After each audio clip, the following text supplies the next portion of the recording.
Ada yang Tuhan taruh di hati, tapi saya akan ngomong beberapa hal dulu.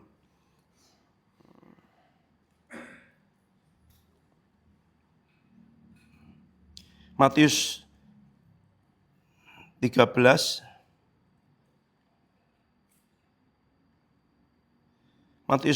ayat 44. Coba baca ini dulu.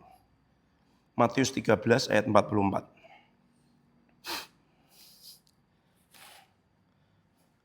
Udah ketemu? Baca bersama. 2, 3. Hal kerajaan surga itu seumpama harta yang terpendam di ladang yang ditemukan orang, lalu dipendamkannya lagi. Oleh sebab sukacitanya, pergilah ia menjual seluruh miliknya, lalu membeli ladang itu. Nah, saya tidak akan khotbah ini, saya ingat saja tadi. Kalau Tuhan memberi kepada kita harta yang terpendam, yang sangat indah, ya, harta itu kayak di ladang, lalu dipendam lagi sama orang itu. Terus dia jual semua miliknya supaya dia bisa membeli ladang itu. Sehingga ketika dia mendapatkan harta itu, dia juga mendapatkan ladangnya. Gitu.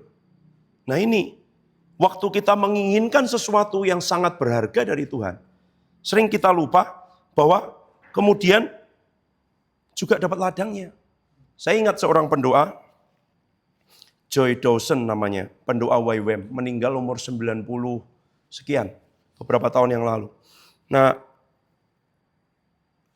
Joy Dawson di satu bukunya saya baca begini, dia nulis, kita berdoa untuk kebangunan rohani, kita berdoa untuk revival, kita berdoa untuk hujan, ya kan? Yang kita doakan itu kan itu, minta hujan, hujan pertobatan, hujan lawatan, apapun itu. Dan kita tahu, waktu hujan turun, tanahnya akan becek dan akan ada lumpur. Gitu loh. Jadi dia ngomong gini, kamu berdoa buat hujan, tapi waktu ada lumpur kamu ngomel.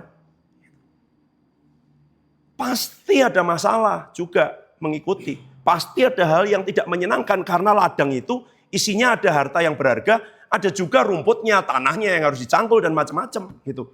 Bukan hanya harta yang berharga gitu.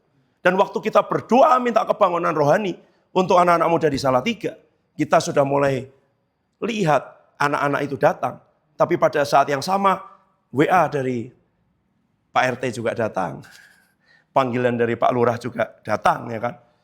Pergumulan untuk tidak hanya untuk sound system, tetapi juga peredam juga datang. Dan itu adalah ya wajar gitu loh. Jadi jangan mengeluh karena waktu minta hujan, pasti waktu hujan turun itu ada tanah-tanah yang dibasahi, ada tanaman yang disirami, ada orang yang mungkin ikut segar, ada bendungan yang diisi. Tapi juga akan ada beceknya gitu. Itu terjadi gitu loh. Gitu. Dan waktu kita berdoa mau menjual semua dan membeli harta yang ada di ladang itu, ingat yang dibeli seladang-ladangnya, itu Bill Johnson ngomong gitu. Jadi kamu membelinya itu, harta berharganya itu seladang-ladangnya. Pasti ada sesuatu yang tidak seberharga harta yang terpendam ini, sehingga dia mau menjual semua miliknya. Saya tidak sedang akan bicara tentang menjual semua miliknya kali ini. Saya mau ngomong samping-sampingnya itu loh. Ada juga gitu. Dan itu karena dia bisa melihat bahwa di situ ada harta yang berharga itu, bahwa di situ dia menginginkan hujan itu, sehingga ketika becek, ya sudahlah, kita apel lah, harus kita lap lah, harus kita bersihin lah, gitu. Mungkin kita minta hujan kok, gitu. Kita minta keselamatan kok, kita minta revival orang muda kok, gitu. Kalau yang Tuhan beri kepada kita, ya kan, itu adalah, orang-orang tua di atas usia 60 tahun, gitu. Mau pasti gitar aja jangan dikasih ampli, gitu. Terlalu keras itu. Mungkin pakai kulintang, gitu ya, gitu. Atau angklung, atau apapun, harmonika mungkin, gitu ya, gitu. Enggak, ya sudah, itu satu paket dengan harta berharganya itu, gitu loh. Ini satu paket dengan hujannya itu, ada becek-beceknya, gitu. Jadi becek-beceknya jangan jadi sumber pertengkaran, dong. Becek-beceknya itu bagaimana kita bersihin, inilah pasti ada itu, karena kita minta hujan, gitu loh. Kalau kamu kering terus ya paling berdebu. Tapi kalau itu pasti becek kemana-mana, sepatunya kena, pasti kena lumpur, bawa lumpur kemana-mana. Dan seperti itu. Jangan terus berpikir, oh nanti semua sekolah, orang tua, semua gereja juga akan happy. Tidak. Saya ngomong dari awal. Tidak. Gitu. Saya dengar kemarin, semalam saya kirimkan ke beberapa kakak itu. Nanti saya kirim kalau yang mau dengar. Tahun 90-an ketika terjadi, atau saya juga dengar 2 khotbahnya Pak Petrus Agung tanya jawab itu ditanya. Pak, apa yang terjadi ketika terjadi orang-orang muda ini semua begini? Ya sayangnya kebanyakan hamba Tuhan masih rela mereka untuk mungkin murtad mungkin, atau jadi ateis, atau jadi apa. Tapi kalau akhirnya mengalami Tuhan, pindah ke gereja lain itu rasanya berat sekali, seperti pukulan yang keras gitu ya. Padahal pelayanan anak-anak muda di banyak gereja tidak benar-benar diperhatikan. Gitu. Selalu dikatakan anak muda ini masa depan gereja. Gitu. Jadi masa sekarang belum terlalu penting.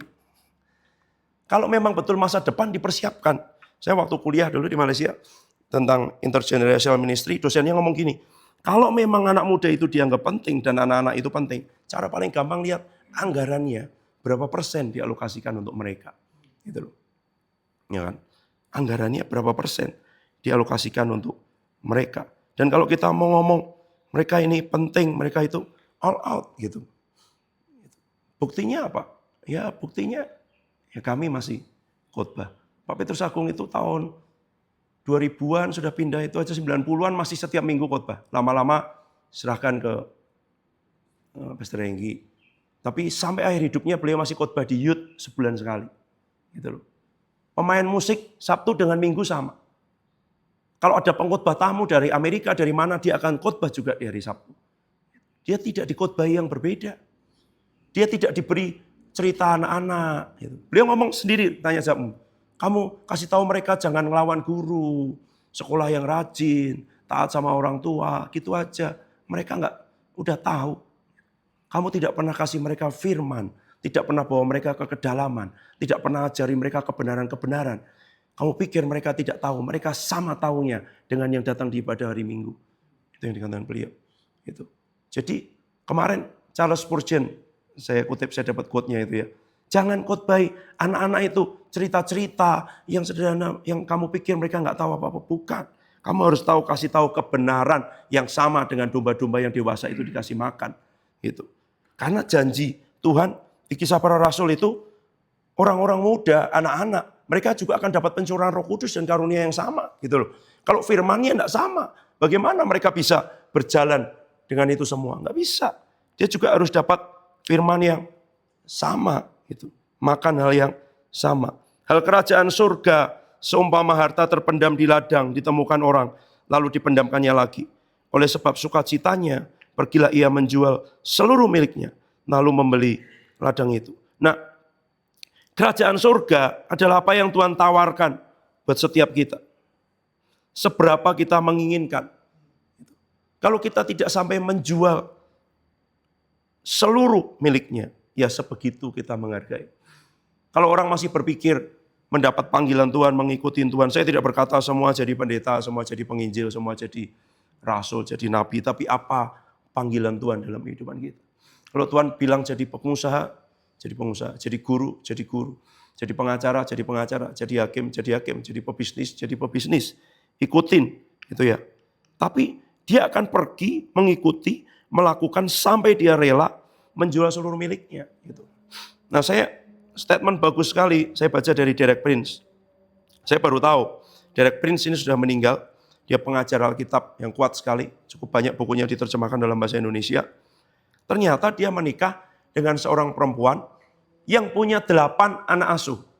8 anak angkat. Dan 8-8-nya perempuan. Jadi dia bilang saya laki-laki satu-satunya dari 10 orang penghuni rumah itu. Waktu dia menikah istrinya sudah punya 8 anak angkat. Perempuan semua. Dan dia bilang, saya tidak menjalani kehidupan itu dengan mudah. Tapi saya mendapat dan perlu anugerah Tuhan untuk menjalani kehidupan itu. Karena itulah istri yang Tuhan beri kepada saya, maka saya percaya dia akan memberi kekuatan kepada saya untuk hidup dengan dia. Dengan semua yang mengikuti itu.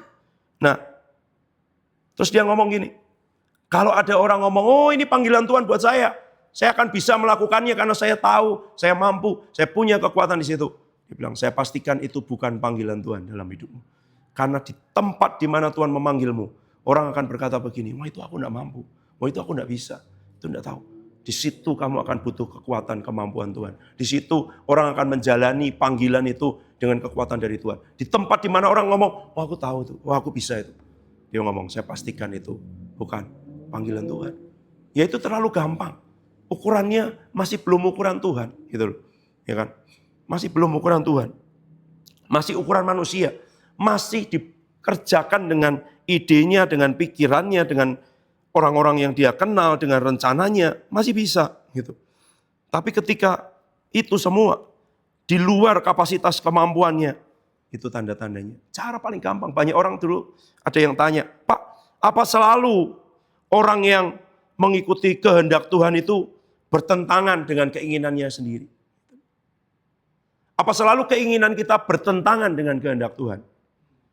Loh iya, kalau itu kehendak Tuhan yang sempurna, saya pastikan iya.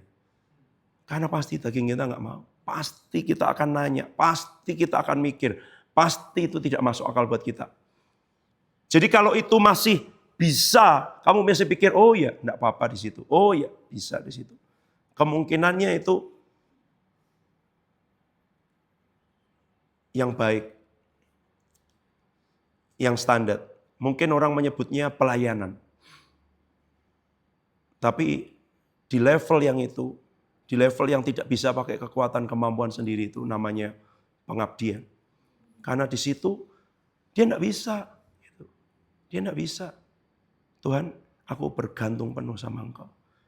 Tapi kalau Engkau mau situ, aku mau. Cuman aku enggak tahu caranya. Aku tidak bisa caranya. Aku tidak punya caranya. Aku tidak punya kekuatan, kemampuan, sumber daya apapun untuk melakukan itu. Tapi kalau itu yang Kau mau, aku mau. Di situ namanya pengabdian. Di situ namanya ketaatan. Di situ namanya kehendak Tuhan yang sempurna. Nah, banyak orang senang kalau masih diberi pilihan-pilihan oleh Tuhan. Kamu senang mana? Diberi pilihan atau dipaksa? Orang itu ya senangnya kalau diberi pilihan, gitu ya. Coba kamu mau pilih makan apa? Bakso atau nasi goreng, gitu kan? Kamu mau pilih apa? Kamu bebas pilih loh sebenarnya. Tapi kalau kamu pernah tanya enggak sebenarnya Bapak kalau nawarin saya itu Bapak juga kepengen makan apa? Oh enggak, bebas kamu aja milih. Gitu. Saya ikut kok, saya makan dua-duanya bisa. Tapi Bapak sedang kepengen makan apa? Gitu. Itu aja kepada manusia. Dan seringkali kalau kita diberi pilihan-pilihan sama Tuhan, kita itu senang. Gitu. Tapi saya belajar gini. Ya. Saya dengar seorang hamba Tuhan, Nabi mendoakan satu anak. Diberi pesan dulu sebelum didoakan. Nanti kamu tidak harus mengikuti semua yang saya doakan ini. Pokoknya kamu bebas memilih, jangan sampai tertekan, jangan sampai ketakutan, apapun itu. Setelah didoakan, kamu tahu yang didoakan spesifik sekali. Ya, lihat waktu anak itu masih kecil, apa traumanya. Dia lihat ke depan, dia ada di mana saja. Berdiri di sini, ada di negara ini, ada di kota ini, melakukan ini, berdampak buat sekian banyak orang.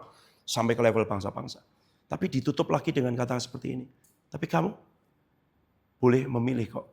Tidak harus seperti itu. Nah, di hati saya ngejar.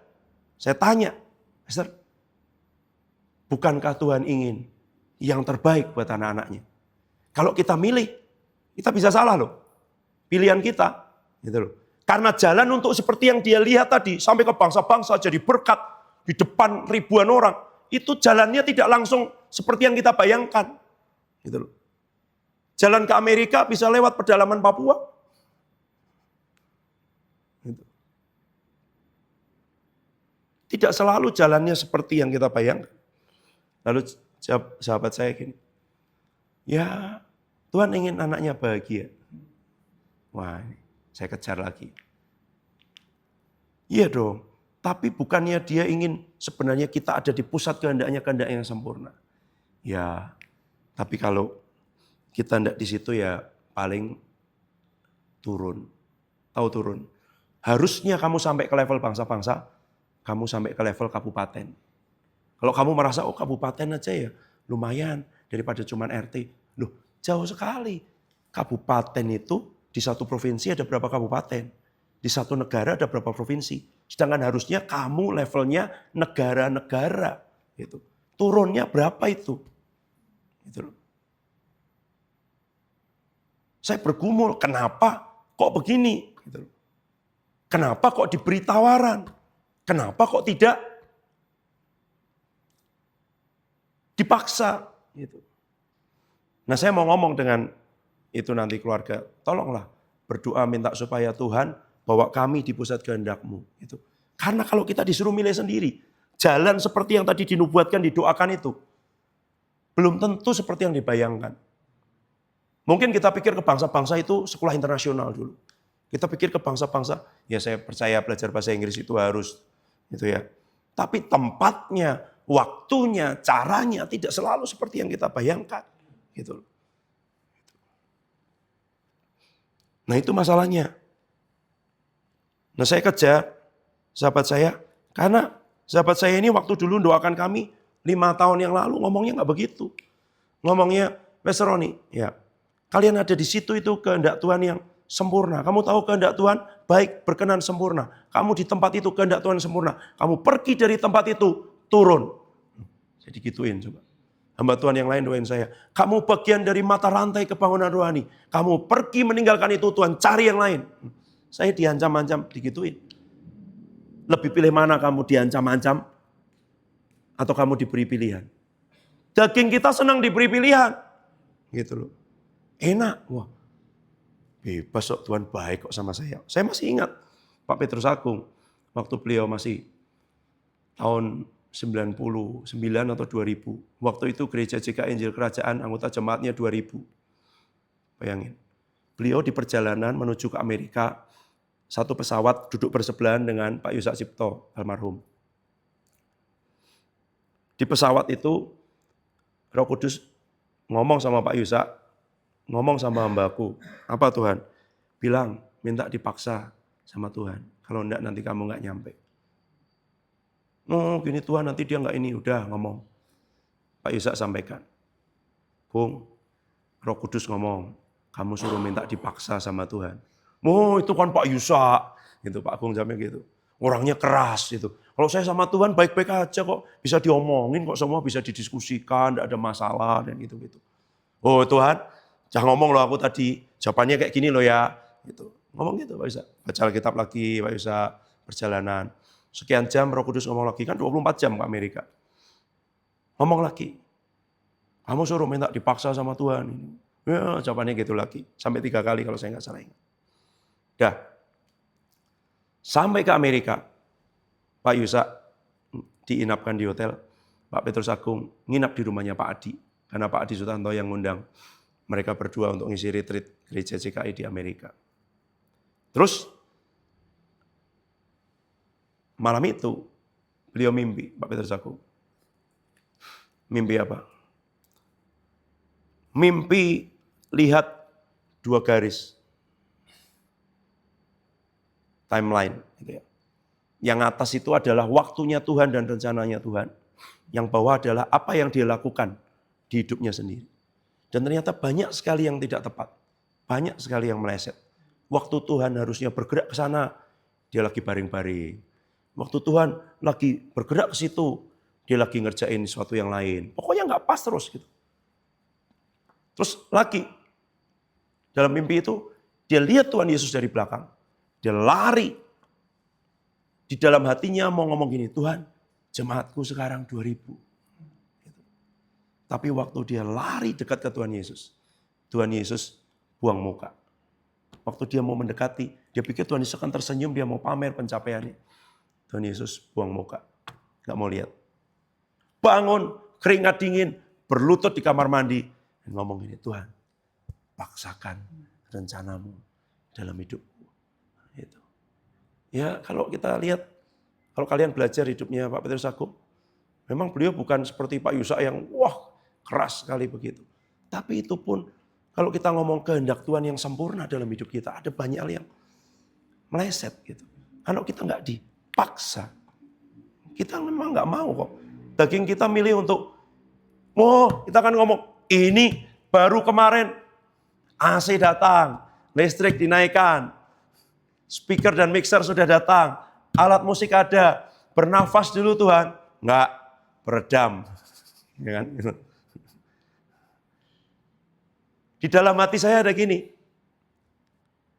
apa yang Holy Ground dipindah ke tempat lain dulu aja lah, biar nggak usah ini dulu lah. Gitu. Terus dia ngingetin, nah buat apa dipasih AC4? Buat apa listriknya dinaikkan di sini? Masih di sini, belum ada perintah kan, belum ada nubuatan kan, belum ada penglihatan kan, dipindah ke tempat lain. Gitu. Iya. Berarti apa? Ya imannya dinaikkan, ya kan? Itunya dipanggil semuanya, teriak sampai seperti itu. Gitu loh. Tapi kalau kita tidak begitu, nggak dipaksa sama Tuhan, kita akan milih sesuatu yang mudah lah, gampang. Milih-milih sendiri. Saya ajarin cara memilih paling gampang adalah gini. Setiap kali kamu mau liburan, setiap kali kamu punya uang, setiap kali kamu ya dapat kesempatan untuk memilih, kamu belajar ngomong jujur sama Tuhan dulu. Tuhan, aku suka libur Tuhan, pulang ke rumah. Males aku pelayanan-pelayanan, capek. Tapi Tuhan mau apa? Tapi Tuhan kepengen apa? Gitu. Tuhan, uang ini sudah lama gak datang Tuhan. Ya kan? Panas setahun, dihapus hujan sehari. Gitu ya. Waduh pengenku ya langsung jajan Tuhan, beli-beli. Tapi Tuhan kepengen apa dengan uang ini? Benih apa? Roti. Nah itu cara. Tidak mungkin langsung tiba-tiba, oh ya dari Birmingham pulang ke Indonesia, tinggal di ngetasan sana. Tidak ada itu. Kalau tidak setiap hari kamu belajar menyerahkan kehendakmu dan mengikuti kehendak Tuhan. Enggak langsung Tuhan bicara begitu. Sekalipun dia bicara audible, kamu akan tengking kok. Pak Petrus Agung pernah? Tahun 91 itu. Waktu Tuhan bilang, jadi gembala nak. Mulai gereja. 3 kali ditengking suara itu. Saya penginjil. Setelah kali ketiga Roh Kudus ngomong, ini aku. Oh Tuhan, ya udah kalau itu engkau. Nggak mudah.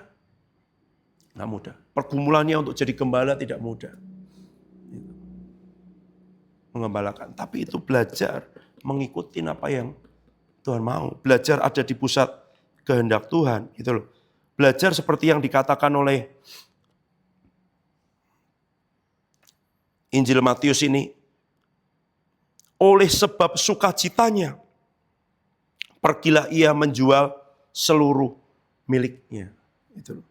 Dia jual seluruh miliknya. Kalau masih sebagian, ya berarti sebegitu engkau menghargai Tuhan dan kerajaan Allah. Apa yang mau kamu tukarkan untuk itu?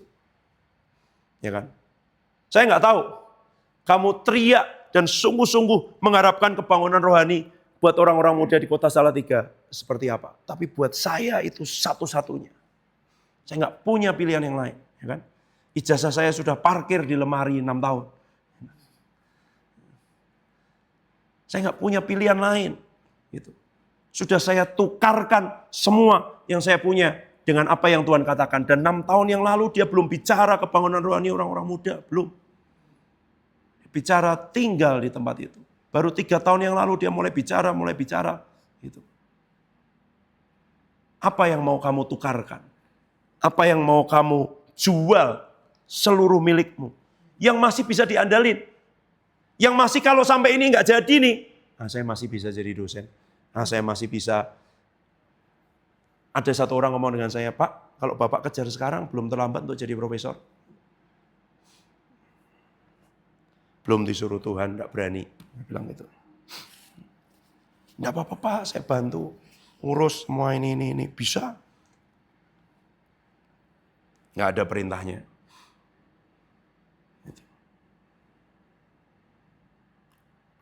Kenapa? Karena orang yang menemukan itu oleh sebab sukacitanya. Apakah kamu menemukan kerajaan Allah, bersukacita ketemu Tuhan? Tuhan, ini lebih dari yang lain. Di hidup saya, waktu saya umur 19 tahun, dan di kamar kos saya bertobat, saya kenal Tuhan Yesus pribadi, saya undang dia masuk.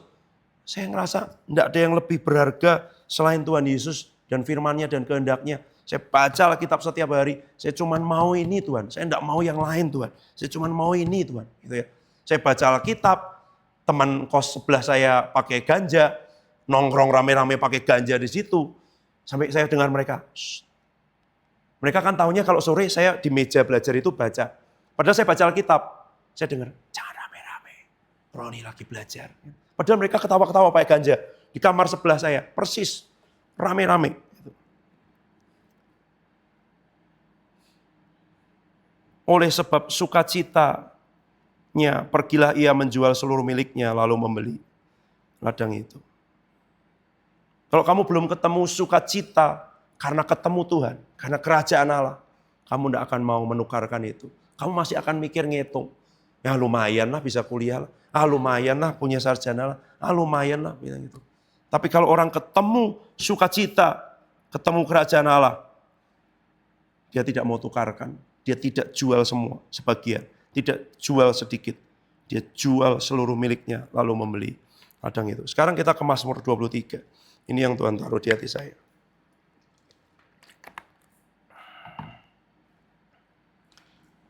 Bisa nyambung ke sini. Mazmur 23. Kita baca bersama ya, gantian. Laki-laki baca ayat pertama, perempuan baca ayat kedua, dan seterusnya. Sampai selesai. Laki-laki dulu. 2, 3. Mazmur Daud. Tuhan adalah gembalaku, takkan kekurangan aku. Ia memberikan aku di padang yang berhijau. Ia membimbing aku ke air yang tenang. Menyegarkan jiwaku, ia menuntun aku di jalan yang benar, oleh karena namanya. Sekalipun aku berjalan dalam lembah kekelaman, aku tidak takut bahaya, sebab Engkau sertaku. Gadamu dan tongkatmu, itulah yang menghibur aku. Engkau menyediakan hidangan bagiku di hadapan lawanku. Engkau mengurapi kepalaku dengan minyak. Pialaku penuh melimpah. Kebajikan dan kemurahan belaka akan mengikuti aku seumur hidup. Dan aku hadiah dan aku sepanjang masa. Coba perhatikan, Mazmur ini dari Daud, ya kan? Dia seorang gembala. Dia pernah mengembalakan domba. Menurut kakak-kakaknya, domba-dombanya 2-3 ekor aja. Maksudnya nggak banyak, ya kan? Tapi gembala itu, sekalipun dombanya 2-3 ekor, waktu singa dan beruang datang, apa yang dikatakan Daud di hadapan Saul waktu itu? Aku ini akan mengejar beruang itu, ya kan? Menangkap janggutnya, melepaskan domba itu, memukulnya, membunuhnya. Itu gembala. Makanya dia ngerti Tuhan adalah gembalaku. Tapi coba perhatikan ayat 1 sampai ayat yang ketiga. Semua dia ngomong tentang aku. Tuhan itu gembalaku. Takkan kekurangan aku. Iya. Gitu. Kalau saya ngomong sama Dimas, gitu ya, kamu, ya kan? Saya nggak akan ngomong dia. Kalau saya ngomong dia itu saya ngomong tentang orang lain, ya kan? Kak Debbie itu ya, dia itu begini ya. Gitu. Kan berarti saya tidak sedang ngomong dengan Kak Debbie. Gitu ya. Dia, Tuhan itu membaringkan aku di padang berumput hijau. Tuhan itu membimbing aku ke air yang tenang. Tuhan itu menyegarkan jiwaku. Ia menuntun aku di jalan yang benar. Oleh karena namanya. Perjalanan kita mengikut Tuhan, awalnya semua itu aku. Pokoknya Tuhan memenuhi kebutuhanku. Tuhan menjawab doaku. Tuhan melindungi aku. Tuhan menyertai aku. Tuhan membebaskan aku. Tuhan menyelamatkan aku. Gitu. Kita belum kenal dengan dia. Kenapa kok ngerti belum kenal? Karena ngomongnya dia, iya. Gitu. Aku tidak kekurangan. Aku digembalakan. Aku dijaga. Aku dibaringkan. Aku dibimbing. Aku disegarkan. Aku dituntun. Kita semua harus melewati, mengalami ini. Gitu loh. Itu sebabnya kalau kita deklarasi, kalau kita memperkatakan semuanya. Sebab orang-orang Israel ketika mereka tidak tahu dan tidak punya pengalaman ini. Generasi setelah Yosua, karena mereka tidak punya pengalaman dengan Tuhan dan tidak dengar kesaksian. Makanya saya ngomong, tolong dong, kalau kamu dapat sesuatu dari Tuhan, ngalami sesuatu dari Tuhan, bersaksi. Kesaksianmu itu membangunkan iman orang lain, gitu loh. Saya dengar kok saksian-saksian bagaimana ada orang sakit, ya kan? Kesaksian ini didengar seorang hamba Tuhan, disaksikan di sebuah kebaktian, didengerin satu ibu streaming di benua lain, anaknya sembuh. Karena iman ibunya bangkit, dengar kesaksian ada anak yang lumpuh bisa jalan, gitu loh. Hamba Tuhan ini dengar, dia bersaksi waktu khotbah. Ibu itu dengar dari live streaming di benua lain, dia lihat anaknya, orang itu sembuh. Kamu sembuh nak, dalam nama Tuhan. Mengalami kesembuhan, dengar kesaksian, gitu. Saya bagi kemarin satu postingan, 45% generasi alfa kehilangan, hanya 45% orang tua dari generasi alfa ya, yang masih menceritakan iman mereka kepada anak-anaknya. Itu sebabnya angkanya semakin turun, semakin turun. Saya kemarin ketemu buku itu, cuman belum bisa saya download semua. Penelitian selama 35 tahun, meneliti 3-4 generasi, bagaimana iman itu diturunkan dari generasi ke generasi. Dan kenapa orang Yahudi itu kalau dihitung sampai sekitar 160 keturunan? Bayangin. Mereka diperintahkan untuk memperkatakannya, mengajarkannya. Baik waktu kamu berbaring, waktu kamu duduk, waktu kamu berjalan. Terus diingetin. Apa yang Tuhan suruh ingetin, perbuatan-perbuatan Tuhan yang ajaib. Kesaksian tentang dia. Sedih sekali loh sebenarnya. Saya ketemu seorang hamba Tuhan. Punya pengalaman iman yang sangat dahsyat. Bangkitin orang mati, doain itu semua. Dia sedang bercerita tentang anaknya yang sedang bergumul dengan iman. Saya tanya, Bapak sudah cerita belum semua pengalaman iman tadi itu yang Bapak cerita ke saya? Sama anak Bapak. Diam beliau. Kenapa Pak? Ya pernah. Soalnya satu kali saya cerita begini, terus saya ngalami sakit, anak saya bilang, Papa tuh loh, seperti yang Papa sering saksikan itu dong. Itu challenge. Gitu.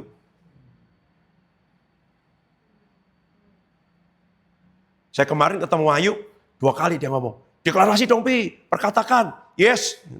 Gitu ya. Kadang kita perlu diingatkan orang lain. Gitu. Karena kita ngomongin terus, perkatakan, percaya, orang lain akan ngomong begitu sama kita juga kan. Gitu. Gitu. Iya, tapi sayang sekali loh. Saya heran, orang tuanya punya pengalaman iman dahsyat. Saya dengar 2 jam aja belum cukup. Masih saya kejar lagi. Kok nggak diceritakan? Gitu loh. Anaknya hanya taunya bapaknya seorang pembelajar yang baik, baca buku, punya perpustakaan yang lengkap dan begitu. Tapi punya pengalaman-pengalaman iman yang dahsyat. Kesembuhan-kesembuhan yang luar biasa, mujizat-mujizat terjadi. Tapi kenapa nggak cerita? Gitu. Yang seperti ini dasar. Kita harus ngalami semua kebaikan Tuhan dalam kehidupan kita. Karena itu akan jadi dasar. Gitu. Ngikut Tuhan itu perjalanan. Sama gembala kan tidak cuma diam kan. Makanya di fase-fase awal banyak orang ketika jatuh cinta dengan Tuhan Yesus mulai lahir baru. Nanti kalau kalian memuridkan anak-anak SMP itu.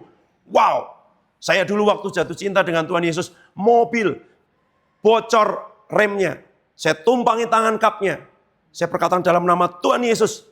Berhenti bocornya. Bisa dipakai. Bisa dipakai itu 3 hari. Setelah selesai 3 hari sampai lagi kota Semarang. Mulai Salatiga saya masih ingat bocor lagi bocor. Sampai di Semarang bengkelnya bilang gini. Nggak mungkin ini kamu bisa pakai 3 hari. Bocornya kayak gini. Buktinya kemarin pergi dari Semarang ke Solo ke Karangpandan. Naik. Dan waktu pulang yang nyopir teman saya. Dia bilang begini. Sudah enggak. Belum nih remnya. Kita coba ya. Dia coba lari 100 lebih. 3 hari. Saya berlutut, saya masih ingat. Dalam nama Tuhan Yesus. Pokoknya semua kulkas rusak apapun. Tumangi tangan dan kamu melihat sepertinya pintu-pintu terbuka dengan luar biasa. Ya kan? Fase seperti ini harus dialami. Dia jadi dasar. Tuhan gembalaku. Tidak kekurangan. Baringkan aku. Kamu doa sebentar dijawab. Doa sebentar dijawab. Jatuh cinta dengan Tuhan Yesus. Saya ketemu siapapun waktu itu. Ketemu orang di travel. Anak-anak muda. 2 di samping saya. Saya cerita Tuhan Yesus, saya buka Alkitab, saya tunjukkan keselamatan tidak ada di dalam siapapun selain di dalam Dia. Banyak hal gitu ya. Saya tahu ada 2 orang di depan saya, om dan tante itu ngomongin saya gitu ya. Gini. Nah, hidup saya dulu tidak punya tujuan, sekarang saya ngerti dan Tuhan memanggil saya dan saya akan ceritakan itu. Orang makan soto aja nggak dibayar sama tukang sotonya, cerita di mana-mana ada soto enak di gang situ loh. Yang kamu lihat di Google Map nggak ada. Nanti kamu lihat pohon beringin, kamu belok ke kiri, masuk sedikit, tanya orang di situ. Itu aja orang mau cari kok. Kamu harus ngalami semua kebaikan Tuhan dalam kehidupanmu. Dia gembala, kamu tidak kekurangan, kamu dibaringkan di padang berumput hijau, kamu dibimbing ke air yang tenang. Jiwamu disegarkan, kamu dituntun di jalan yang benar oleh karena namanya. Ini harus jadi dasar. Kita harus punya pengalaman perjumpaan dengan Tuhan. Dia Tuhan baik, Tuhan memelihara. Itu dasar, basic. Karena kalau tidak, begitu ayat keempat, sekalipun aku jalan dalam lembah kekelaman, aku tidak takut bahaya. Perhatikan, mulai berubah nanti di sini. Sebab engkau. Kamu ngomong engkau itu dengan siapa? Dimas, engkau itu ya. Ngomong kan? Kalau tadi iya itu kan ngomongin. Pengalaman hidupmu sama Tuhan lebih banyak kamu bicara tentang Tuhan, apalagi yang sekolah teologi. Atau kamu bicara dengan Tuhan. Kalau bicara tentang Tuhan tuh iya. Ngomong pasti gini, oh Tuhan tuh begini. Oh Tuhan tuh begini. Oh kata Kak Debbie Tuhan itu ajaib kok, bisa kok memelihara. Oh kata Kak Yos tuh Tuhan tuh begini. Oh kata Pak Trio tuh Tuhan tuh begini. Sampai melewati lembah kekelaman. Baru berubah. Gembala itu jangan dipikir hanya membawa ke padang yang berumput hijau. Dia juga membawa kepada lembah kekelaman. Saya nggak akan banding-bandingin terjemahan kali ini. Tapi lembah kekelaman, lembah baka, lembah bayang-bayang maut. Lembah yang tidak ada sinar sama sekali itu terjemahannya. Tempat di mana gelap sekali. Kamu nggak ngerti apa yang sedang terjadi, kamu nggak ngerti apa yang sedang Tuhan maksudkan, kamu nggak ngerti langkah selanjutnya, kamu nggak ngerti langkah ke depan. Ini bukan karena dosa. Kalau mau contoh di Alkitab, itu Ayub. Yohanes Pembaptis. Tuhan Yesus di Taman Getsemani dan kemudian naik ke salib. Itu. Dalam lembah kekelaman. Setelah melewati itu semua, percayalah. Kalau kamu tidak melewati Tuhan dengan semua kebaikan pemeliharaannya, Dia tidak akan bawa kamu ke sini. Tapi kalau kamu cuma mengalami itu, kamu tidak akan masuk dalam hubungan pribadi yang lebih dalam dengan Tuhan. Kalau kamu mau lebih dalam, kamu harus alami dulu semua kebaikannya. Mas Adit mulai berkata ya, Tuhan kau baik di hidupku. Deklarasi dengan keras telinga. Engkau Tuhan ajaib di hidupku. Engkau Tuhan sempurna, Engkau Tuhan tidak pernah salah, Engkau Tuhan tidak pernah gagal. Terus perkatakan semua kebaikan Tuhan. Aku tidak kekurangan terus. Sehingga nanti dia akan bawa ke lembah kekelaman. Dan dia bilang di lembah kekelaman aku tidak takut bahaya. Di lembah kekelaman itu orang nggak ngerti. Satu langkah ke depan itu nggak ngerti. Di situ dia harus bergantung penuh sama Tuhan. Itu nggak ada sinar, bayangin. Iya kan? Lembah di mana tidak ada sinar yang bisa masuk. Jadi betul-betul gelap gulita. Ya kalau mau contoh nih lampu matiin semua harus kamu pakai kacamata hitam di sini. Terus kita puter-puterin, ya kan? Kita buka pintu itu lebar gitu. Udah kamu jalan sendiri. Cari jalan gitu. Butuh penuntun. Di situ dia semakin ngerti, aku perlu gembala. Ya kan? Kalau di padang berumput hijau, air tenang, oh dia masih lari-lari gitu. Dia nggak mikir tuh dari balik semak-semak ada serigala, ada apa. Tapi di sini, kalau kita jalan terus sama Tuhan, jalan terus sama gembala, dia akan bawa kita ke tempat di mana kita tidak punya pilihan lain kecuali bergantung sama dia. Gitu. Ini pengalaman supaya kita punya keintiman dengan Tuhan. Gitu.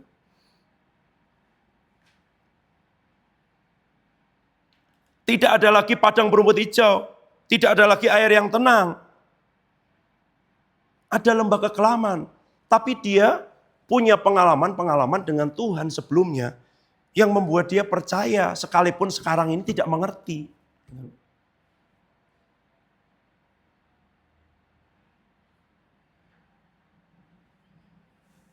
Sekalipun aku berjalan dalam lembah kekelaman, aku tidak takut bahaya sebab Engkau besertaku. Sekarang dia ngomong dengan Tuhan. Dan ini fase-fase di mana Tuhan membawa kita ngomong dengan Tuhan. Saya ingat Pak Petrus Agung di tahun 90, sekitar 93, 92, 93.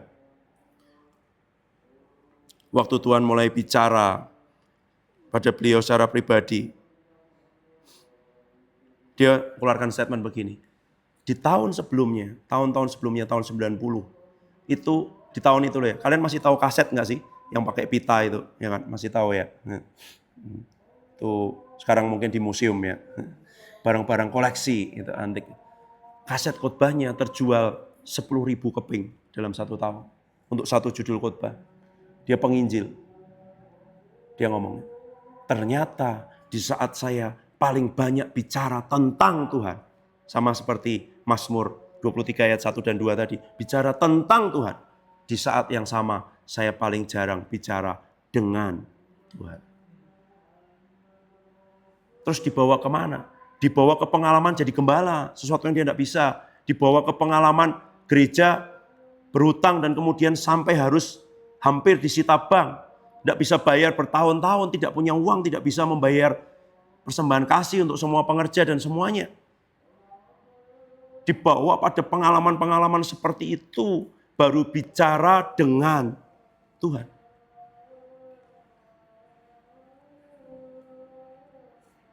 Nah di hidup kita kalau Tuhan yang membawa kita ke tempat-tempat seperti itu, jangan marah. Jangan buru-buru marah. Tempat-tempat di mana mungkin gelap, kita nggak ngerti nih, kenapa kok di sini? Gitu loh. Mungkin dulu saya masih bisa bayangkan ketika ada di Inggris, gitu ya. Oh, selesai S3 itu masih bisa membayangkan tuh. Mau ngapain, ya kan? Kamu punya gelar, kamu punya ijazah, kamu punya keahlian, kamu punya sesuatu yang bisa ditawarkan. Mungkin oke, kemungkinan ada. Tetapi waktu dibawa ke getasan dan melakukan sesuatu yang bukan seperti yang dibisai, yang disanggupi dengan semua itu, tidak bisa lihat tuh. Mau ngapa ya Tuhan ya? Mau ngapa ya? Percaya aja. Dan di waktu-waktu itu ketika ada terus tawaran undangan untuk ngisi seminar, ngisi konferensi, di mana-mana baik online maupun offline. Waktu saya berdoa, Roh Kudus bilang belum waktunya. Dan sekarang sudah nggak ada lagi yang hubungi. Nggak mungkin dong saya promosi sendiri. Saya ya. Dulu semua orang semangat itu. Baru pulang dari Birmingham, mau diundang ke sini sana semua. Sudah dicetak fotonya di poster juga, dia bilang.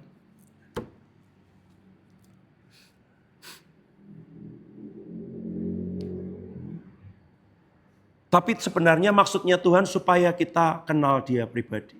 Kamu tidak hanya ngomongin Tuhan, tapi kamu sekarang ngomong dengan Tuhan. Fase ini loh, yang banyak orang Kristen ketika melewati yang seperti ini ditengking. Ya kita harus bisa membedakan serangan dengan tuntunan Tuhan. Ini fase yang memang tidak dilewati oleh semua orang. Dan saya percaya kok kalau kita tidak melewati kebaikan-kebaikan Tuhan, Tuhan tidak akan bawa kita ke situ. Karena itu bisa jadi murtad, bisa jadi pahit, gitu loh. Dia ingin membawa kita kenal lebih dekat dengan Dia. Makanya dibawa ke lembah kekelaman. Tapi dia bilang, aku tidak takut bahaya sebab Engkau besertaku. Sekarang dia ngomong sama Tuhan, ya kan? Tuhan, tapi aku nggak takut kok. Di lembah kekelaman mau ngapain lagi? Nggak bisa lihat kanan kiri, sama seperti dibawa ke padang gurun.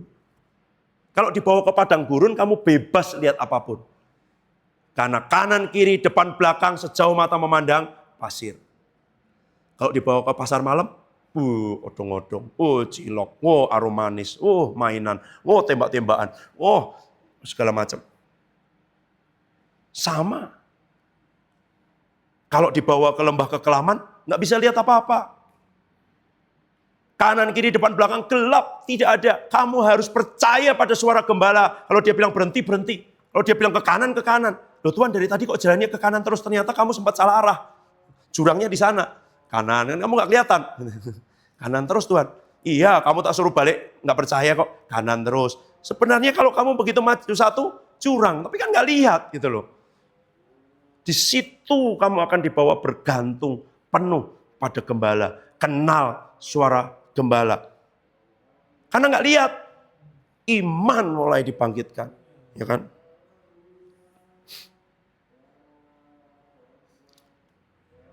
Perhatikan ayat kelima.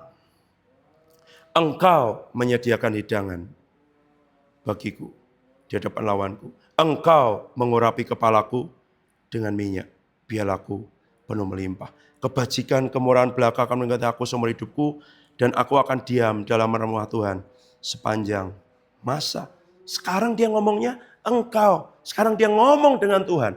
Jadi kalau Tuhan bawa kita ke pengalaman-pengalaman yang sulit, yang gelap, yang tidak ada penjelasan, yang kita nggak ngerti kenapa, dan kadang kita tanya dengan orang nggak bisa jelasin kenapa itu terjadi.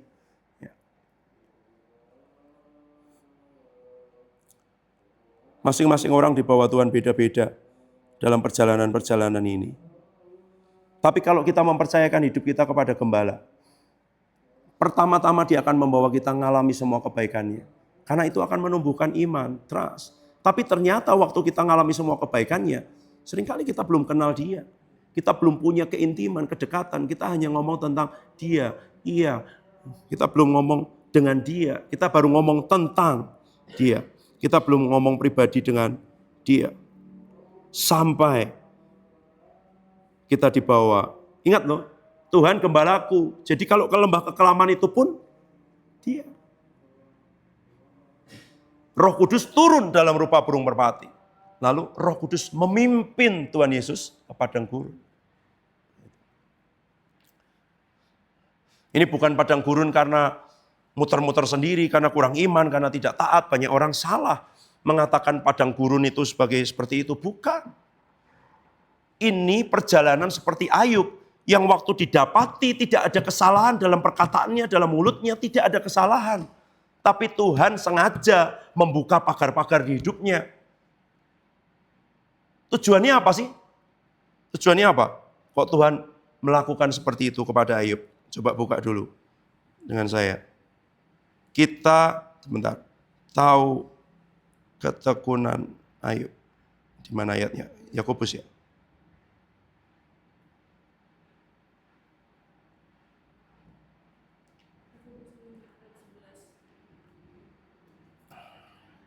Ya, Yakobus 5 ayat 11.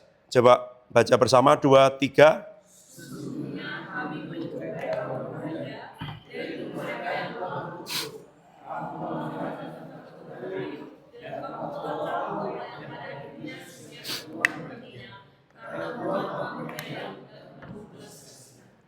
Coba belajar melihat dari akhirnya.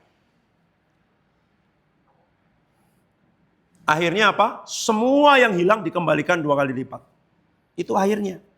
Itulah kenapa dibawa ke mana? Lembah kekelaman. Bukan untuk menghabiskan, untuk menambahi 2 kali lipat. Ayub, Tuhan Yesus, ya kan? Getsemani, Golgota, masuk ke dalam kubur. Setelah itu apa? Filipi bilang, itu sebabnya Allah mengaruniakan kepadanya nama di atas segala nama. Itu loh.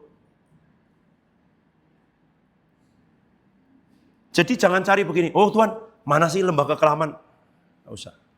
Kamu mulai dengan jalan dengan Tuhan, dengarkan suaranya, alami kebaikan-kebaikannya, dan sampai satu titik, pimpinan Tuhan membawamu ke tempat di mana kamu tidak mengerti, kamu tidak dapat pengertian, orang lain bahkan tidak bisa memahami. Orang yang tidak dibawa ke situ tidak akan bisa mengerti. Sahabat-sahabatnya Ayub kan nyangkanya Ayub salah. Orang-orang di waktu itu nggak bisa mengerti, buktinya murid-murid juga syok. Dengan apa yang terjadi dengan Tuhan Yesus kan. Gitu. Karena tidak bisa mengerti. Kenapa kok dibiarkan? Kenapa kok seperti ini? Ini bicara tentang kehidupan yang sudah percaya, berserah penuh, deklarasi, semua hal yang lain dikebaskan, diperangi, dideklarasikan, diperkatakan. Sungguh-sungguh sama Tuhan, hatinya mau ditegur, mudah diajar dan semuanya. Tapi Tuhan juga bawa kepada kehidupan-kehidupan di mana nggak ada sama sekali penjelasannya. Dan itu bisa bertahun-tahun. Saya kenal Tuhan pertemukan dengan beberapa hamba Tuhan yang seperti ini. Dan baru ketika Roh Kudus ngomong lewat saya memberi penjelasan. Beliau seperti terbuka setelah berapa lama? 17 tahun. Karena selama ini nggak ngerti Tuhan ini apa. Apa ada dosa? Apa ada kesalahan? Aku kan ngikut engkau. Kau kan bilang begini. Semua. Dan itu tidak banyak orang diproses Tuhan seperti itu. Itu kalau ngomong begitu saya selalu ngomong itu diproses Tuhan dari biji. Biji. Ditanam Tuhan dari biji. Proses hidupnya panjang. Pak Yusak Cipto dipanggil Tuhan melayani umur 17 tahun. Mau jadi hamba Tuhan, mau sekolah teologi, ngotot, udah dapat beasiswa. Pokoknya aku sekolah teologi. Pokoknya aku jadi pendeta. Papanya bilang, kamu jadi dokter aja. Enggak. Oh tapi kamu ngelawan orang tua. Udah aku doa puasa. Tuhan bicara apa? 3 hari 3 malam. Tidak makan, tidak minum, tidak ke kamar mandi. Orang tekadnya sekuat itu. Dan dia bilang apa? Tuhan, kalau engkau nggak jawab ya, ini bukan untuk ditiru ya, ini pengalaman pribadi sama Tuhan. Aku bunuh diri, udah siapin pisau. Jam 6 pagi hari ketiga, kurang 5 menit Tuhan belum bicara. Saya lupa kurang 1 menit apa 2 menit. Siapin. Tuhan bohong, dia tidak bicara. Ada suara audible menggema di seluruh ruangan. Bicara apa? Hormatilah ayahmu dan ibumu. Wah. Taruh pisaunya keluar. Kuliah kedokteran aku, Pak. Katanya jadi hamba Tuhan. Enggak. Tuhan bilang gimana? Ya pokoknya Tuhan bilang. Kuliah kedokteran di UGM. Jadi dokter gigi. Hidup, jalan. Wah, diberkati, jadi direktur rumah sakit, punya klinik sendiri, jadi dosen semuanya umur 42 tahun kalau saya tidak salah ingat. Tuhan bicara lagi, sekarang jadi hambaku. Loh, aku sudah melayani engkau Tuhan, katanya suruh jadi hormatilah ya ibumu. Dulu belum waktunya, sekarang waktunya. Copot papan namamu, berhenti praktek, jadi penginjil. Wah, ya kan dulu lebih enak Tuhan, sekarang direktur rumah sakit, punya klinik pribadi, jadi dosen. Tutup. Sampai minta konfirmasi. Istrinya minta 3 tanda dari Tuhan. Kalau Tuhan memang mau itu, beri ini. Karena tidak mudah. Tapi itu Tuhan. Bebas dia. Tahu kalau anak muda umur 17 tahun, aku serahkan semuanya Tuhan. Gitu ya. Begitu jadi dokter berhasil umur 42 tahun, apa nggak salah ini Tuhan? Pak Adi juga pernah nawar sama Tuhan kan? Tuhan, aku jadi dokter aja. Nanti kalau aku berhasil, kaya, aku sumbang pembangunan gedung-gedung gereja Tuhan. Sumbang misionaris, penginjil-penginjil. Dan suara Tuhan datang. Ketaatan lebih baik dari korban. Tuhan tidak butuh uang kita. Dia butuh ketaatan. Apa sih yang kurang dari hidupnya Ayub? Saleh, ya kan? Mengantisipasi, meletakkan korban buat anak-anaknya, semuanya dia lakukan. Bahkan waktu iblis di hadapan Tuhan pamer gitu. Tuhan pamerin Ayub. Makanya iblis ngomong, coba kalau ini diambil, coba kalau ini diambil. Ya udah, boleh ambil itunya. Itu semua. Ini loh. Salahnya Tuhan Yesus di mana? Nggak ada. Tapi banyak orang kalau tidak mengerti ini, dia nggak akan bisa mengerti bahwa Tuhan mau membawa kita, ya kan? Supaya kita bicara lebih intim, kenal lebih dekat dengan Dia. Itu bukan untuk menghancurkan. Coba perhatikan, Lebih dahsyat mana sekarang? Ayat 5 itu. Engkau menyediakan hidangan di hadapan lawan. Engkau mengurapi kepalaku dengan minyak. Pialaku penuh berlimpah. Kalau dulu dibawa, ya kan, mengikuti ke padang berumput hijau, dibimbing. Sekarang kebaikan, ini terjemahan baru 2. Dan kasih setia belaka akan mengikuti aku seumur hidupku. Dan aku akan tinggal dalam rumah Tuhan sepanjang masa. Oh, ini sudah paling pol ini. Dia tidak lagi mencari. Makanya kalau Tuhan bilang cari dulu kerajaan Allah dan kebenarannya maka semua akan ditambahkan. Itu sampai mengikuti. Kamu ikut terus, ya kan? Sampai dibawa ke lembah kekelaman. Sampai kamu kenal dengan dia. Sampai kamu bicara pribadi dengan dia. Dan kemudian sampai semua itu tidak kamu cari. Tapi nyari kamu. Dan diam dalam rumah Tuhan sepanjang masa. Pemazmur pernah minta satu hal sama Tuhan.